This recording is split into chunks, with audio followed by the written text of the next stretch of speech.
حضرت عمر کے پاس ایک شخص آیا اور آ کے کہنے لگا، اے عمر، میں 2 سال بعد اپنے گھر آیا ہوں، میں 2 سال بعد اپنے گھر آیا ہوں اور میں اپنی بیوی کو حاملہ پاتا ہوں، اور میں نے اپنی بیوی سے سوال کیا، خوشی سے اپنی بیوی کے پاس 2 سال کے بعد آیا تھا، خوشی سے، مسرت سے، لیکن اس کی حالت دیکھی، حالت حمل میں ہے تو ساری خوشی کافور ہو گئی اور دل میں غم نے جگہ لے لی کہ 2 سال تو میں آیا نہیں، یہ میری بیوی حاملہ کیسے ہے؟ جب میں نے عمر اس سے استفسار کیا تو وہ کہنے لگی، اللہ کی قسم، میرے پیٹ میں جو حمل ہے تو ہی اس کا باپ ہے۔ اب مجھے بتلائیے، 2 سال تو میں نے اس کو چھوا نہیں، ٹچ نہیں کیا، 2 سال بعد میں سفر سے آیا ہوں، وہ حاملہ ہے اور اس بچے کی نسبت بھی میری طرف کرتی ہے، اب میں کیا کروں؟ یہ صحیح اثر کے ساتھ، صحیح سندوں کے ساتھ جو حدیث یا اثار موجود ہوتے ہیں، منکرین حدیث ان کا بھی انکار کر دیتے ہیں۔ اب حضرت عمر نے مشورہ کیا اور ارادہ کیا اس عورت کو رجم کرنے کا، اور حکم دیا اس عورت کو رجم کر دیا جائے۔ کون حکم دے رہا؟ خلیفۃ المسلمین۔ کون حکم دے رہا؟ امیر المومنین۔ کون حکم دے رہا؟ حضرت عمر، جن کے علم و فضل کے دنیا کے سارے امتی قائل ہیں۔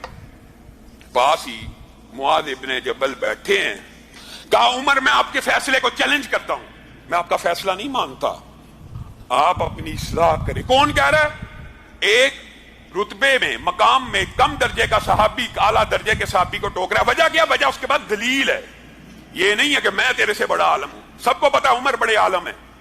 جس طرح عثمان قرآن کے قاری تھے لیکن حضرت علی نے آ کے ٹوک دیا، اسی طرح یہاں پہ معاذ ابن جبل حضرت عمر کو ٹوک رہے ہیں۔ لیس لک علی ما فی بطنہا، لیس لک، اے عمر، لیس لک، آپ کے لیے نہیں ہے، علی ما فی بطنہا سبیل، آپ اس عورت کو رجم میں سزا دینا چاہتے ہیں، ٹھیک ہے، یہ ملزمہ ہے، یہ ملزمہ ہے، مجرمہ ہے آپ کی نظر میں، آپ اس کو سزا دیں تو دیں، اس کو کس جرم کی پاداش میں آپ سنسار کر رہے ہیں؟ بات معاذ ابن جبل حضرت عمر کو کہہ رہے ہیں، لیس لک علی ما فی بطنہا سبیل، اے عمر، آپ عورت کو رجم کرنا چاہتے ہیں، کر لیجئے، اس بچے کا کوئی قصور نہیں، ہم اس کو رجم نہیں ہونے دیں گے۔ حضرت عمر رک گئے اور کہا، وضع حمل کا انتظار کیا جائے۔ عورت نے بچہ جنا، عورت نے بچہ جنا، اور صحیح سند میں موجود ہے جس وقت وہ بچہ جنا، قد خرجت ثنایاہ، جس وقت وہ بچہ جنا گیا وہ اتنی بڑی عمر کا تھا کہ اس کے دانت نکل آئے ہوئے تھے، اس کے دانت نکل چکے تھے، اور باپ نے اس بچے کو دیکھا، کہنے لگا، اللہ کی قسم، کعبے کے رب کی قسم، یہ تو میرے ہی جیسا ہے اور یہ میرا ہی بچہ ہے۔ حضرت عمر تک یہ خبر پہنچی۔ یہ ہے وہ حدیث، یہ ہے وہ مقام جس وقت حضرت عمر نے کہا تھا، ماؤں نے معاذ ابن جبل جیسے بچے جننا بند کر دیے ہیں، لولا معاذ لہلک عمر، اگر معاذ نہ ہوتے تو آج عمر اس عورت کو بے گناہ سنسار کرنے کے جرم میں ہلاک ہو چکا ہوتا۔ السلام علیکم ورحمۃ اللہ وبرکاتہ، الحمدللہ رب العالمین، والصلاة والسلام علی اشرف الانبیاء والمرسلین، نبینا محمد وعلی آلہ وصحبہ اجمعین، اما بعد، اعوذ باللہ من الشیطان الرجیم، بسم اللہ الرحمن الرحیم۔ قال اللہ تبارک وتعالی فی قرآن المجید، یا ایہا الذین آمنوا ان جاءکم فاسق بنبأ فتبینوا ان تصیبوا قوما بجہالۃ فتصبحوا علی ما فعلتم نادمین۔ رب اشرح لي صدري ويسر لي امري واحلل عقدة من لساني يفقهوا قولي رب زدني علما۔ میرے عزیز دوستوں اور بھائیوں، آپ نے ابھی ایک اپنے اہل حدیث عالم سے عمر رضی اللہ تعالی عنہ کے دور کا ایک واقعہ سنا۔ میں اس کو دہرانا نہیں چاہوں گا کیونکہ ویڈیو لمبی ہو جائے گی۔ کیا ان کا یہ دعویٰ کہ یہ اثر کی سند صحیح ہے؟ کیا اصول حدیث اسماء الرجال کے میزان پر واقعی اس اثر کی، اس واقعے کی سند صحیح ہے؟ تو ہم آگے مختصر طور پر اس بارے میں جانچ پڑتال کریں گے۔ اللہ تبارک و تعالیٰ سے دعا ہے کہ اللہ تبارک و تعالیٰ ہمیں حق بات اور سچ بات کہنے کی توفیق عطا فرمائے، اور جو ہم سے لفظی طور پر کہنے میں خطائیں ہوں اللہ تبارک و تعالیٰ اس کو معاف فرمائے، آمین یا رب العالمین۔ میرے عزیز دوستوں اور بھائیوں، اللہ تبارک و تعالیٰ نے تمام ایمان والوں کو یہ حکم دیا ہے۔ سورہ حجرات آیت نمبر 6 میں فرمایا، یا ایھا الذین آمنوا ان جاءکم فاسق بنبأ فتبینوا، کہ اے ایمان والو جب تمہارے پاس کوئی فاسق خبر لے کر آئے تو اس کی تحقیق کر لیا کرو۔ تو اللہ تبارک و تعالیٰ نے ہر ایمان والے کو تحقیق کرنے کا، جانچ پڑتال کرنے کا حکم دیا ہے، لیکن افسوس کی بات ہے کہ آج اکثر و بیشتر مولوی حضرات تو مولوی حضرات ہیں جو سند کے اوپر بات کرنے کو تیار نہیں ہوتے۔ عوام تو ان کی مقلد بنی ہوئی ہے، عوام کے پاس بھی اتنی فرصت نہیں ہے کہ وہ مولوی سے سند کے بارے میں سوال کرے کہ کیا حضرت آپ نے اپنی ذاتی علم کی صلاحیت کے بنا پر اصول حدیث اسماء و رجال کے میزان پر سند کے راویوں کے اوپر آپ نے کیا تحقیق کی ہے؟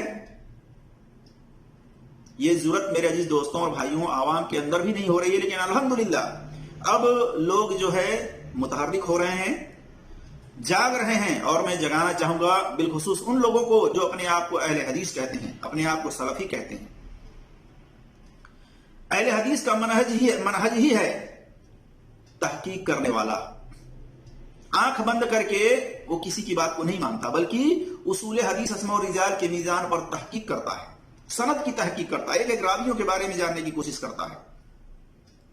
لیکن یہ بیماری تقلید کی اہل حدیث سلفی منہج کے اندر بھی گھس چکی ہے، اور مولویوں نے اکثر و بیشتر اپنی تقلید پہ لگایا ہوا ہے۔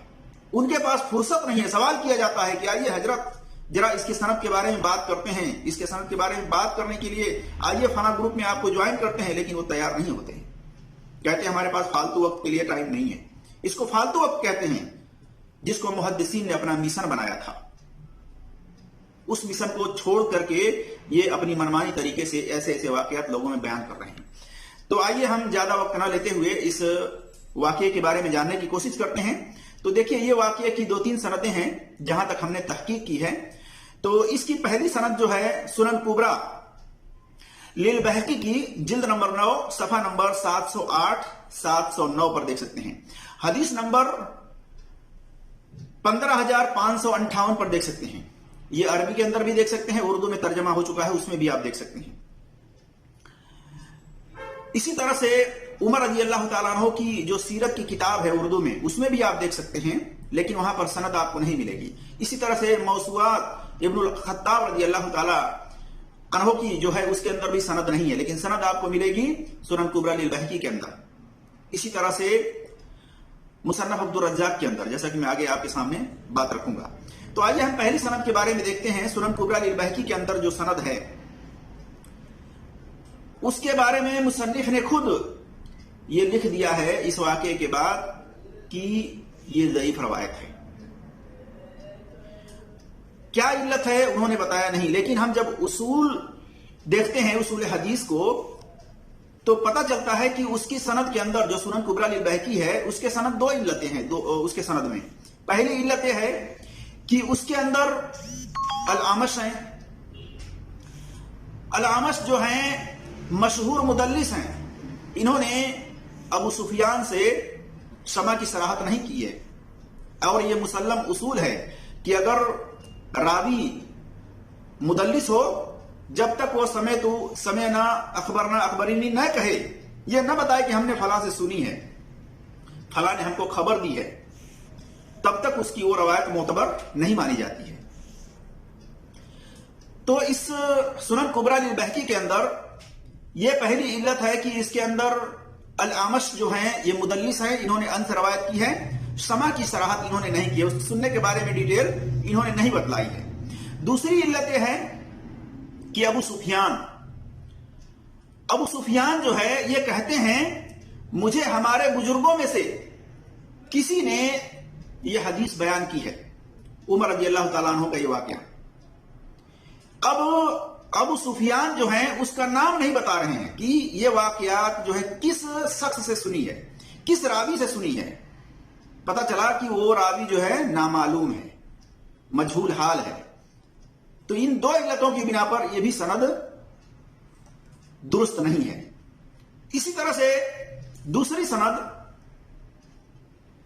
مصنف عبد الرزاق کے اندر ہے، جلد نمبر 7 صفحہ نمبر 354 355 اور حدیث نمبر 13454 پر دیکھ سکتے ہیں. اس کی سند کے اندر دو مدلس راوی ہیں.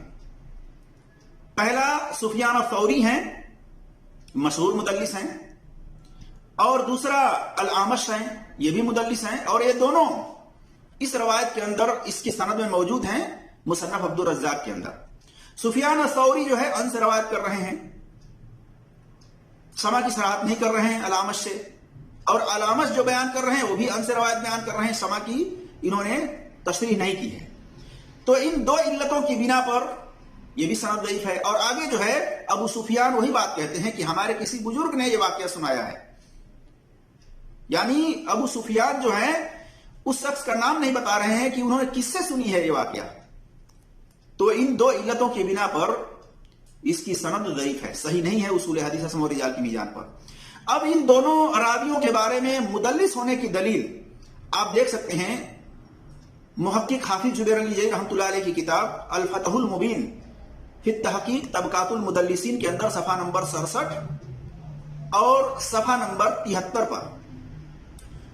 اور حافظ ابن حجر اسقلانی رحمۃ اللہ علیہ کہتے ہیں صحیح بات یہ ہے مدلس کے بارے میں، صحیح بات یہ ہے کہ جس راوی سے تدلیس یعنی مدلس ہونا ثابت ہو جائے،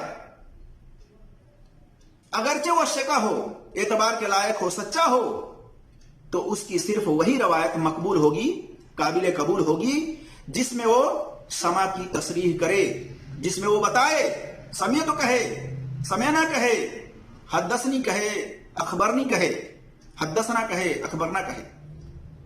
جب تک کہ وہ سننے کے بارے میں ڈیٹیل نہیں بتلاتا تب تک اس کی وہ روایت مقبول نہیں ہوگی. حافظ ابن حجر رحمۃ اللہ علیہ نے کہا، اور یہ جمہور محدثین کا اصول ہے، اکثر محدثین کا یہ اصول ہے کہ مدلس کی ان والی روایت بخاری اور مسلم کے علاوہ جس میں سما کی صراحت نہیں ہے، صحیح شواہد نہیں ہے، صحیح مطابعات نہیں ہے، تو وہ روایت جو ہے سند کے اعتبار سے ضعیف ہوتی ہے، مقبول نہیں ہوتی ہے. آپ دیکھ سکتے ہیں شرح ملا علی قاری کی صفحہ نمبر 419 میں. تو میرے عزیز دوستوں اور بھائیوں، یہ دو علتوں کی بنا پر اس کی سند ضعیف ہے، صحیح نہیں ہے. اور ہم تمام مسلمانوں کو چاہیے کہ کسی کی بھی بات کو سنیں، مقلد نہ بنیں، آنکھ بند کر کے اس کی بات کو نہ مانیں، بلکہ تحقیق کریں، چھان بین کریں، سند کے راویوں کے بارے میں جاننے کی کوشش کریں. اللہ تبارک و تعالیٰ سے دعا ہے کہ اللہ تبارک و تعالیٰ ہم تمام مسلمانوں کو قرآن اور صحیح حدیث پر عمل کرنے کی توفیق عطا فرمائے اور ہر ایک کی بات کو تحقیق کرنے کی توفیق عطا فرمائے. آمین یا رب العالمین. السلام علیکم ورحمۃ اللہ وبرکاتہ.